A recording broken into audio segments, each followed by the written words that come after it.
Every morning when I wake up, I wash my hands. Why?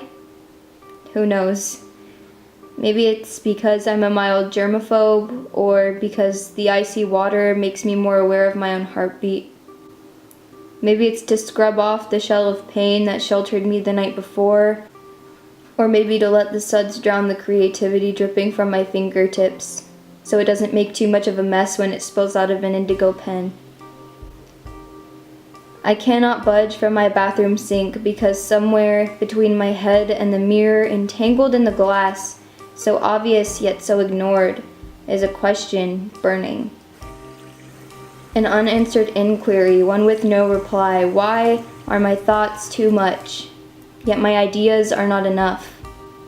Why am I forced to learn but am not taught to think? I do not sit in silence because I refuse to speak, but rather because I have everything to say. I am insecure in who I am because I have been told that me is wrong. I have kept my thoughts hidden, tucked away like precious jewels because I was scared that they were not shiny enough, or worse, that they were too beautiful for me to wear. Be yourself, they say. You do you, they say, but they do not tell you that when you causes trouble, when you is too angry or too loud, you will be silenced. That when your mind is filled with philosophies instead of statistics, you is too different. You is too risky because how dare someone believe in something they can't see, hear, or touch? Their once encouraging words become verbal vipers, slithering around you, threatening to strike if you make too quick a motion. But when they tell me I am too me, I do not cower. I do not fade the fingerprints I leave on their earth, for it spins for me too. Instead, I grow taller and more vibrant, giving my footsteps inspiration to trail behind me so that when my fingerprints are wiped from their world, I can transfer them to my own. You must transfer them to your own.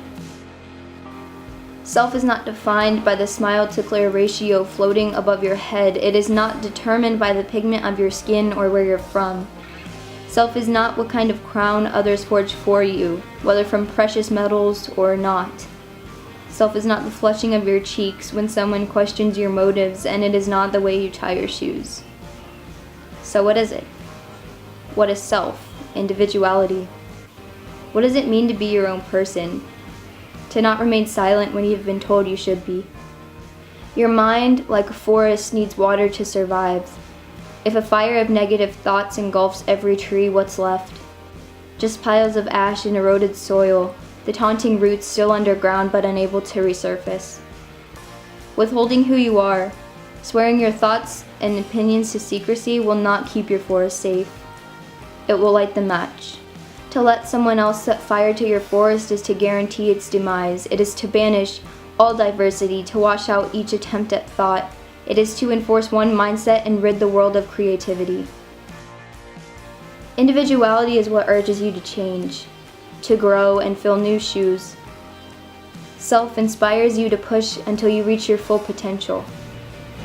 You cannot reach the stars until you trust yourself enough to get there, and you cannot leave the ground unless you are prepared to never come back. You won't ever come back. You need to forge a key from your own palms, one that will unlock the box that keeps you prisoner in a single corner of the world. You must get out. Until you know who you are, you will never be yourself. You must shed your own skin, the shell they gave you and have kept you in. My wings have only ever been clipped by a pair of scissors that I was holding. You will always be your biggest critic, but you must also grow to be your greatest supporter. Individuality is your questionnaire, and self the marker you complete it with. You are defined by that marker. You get to choose what color it is.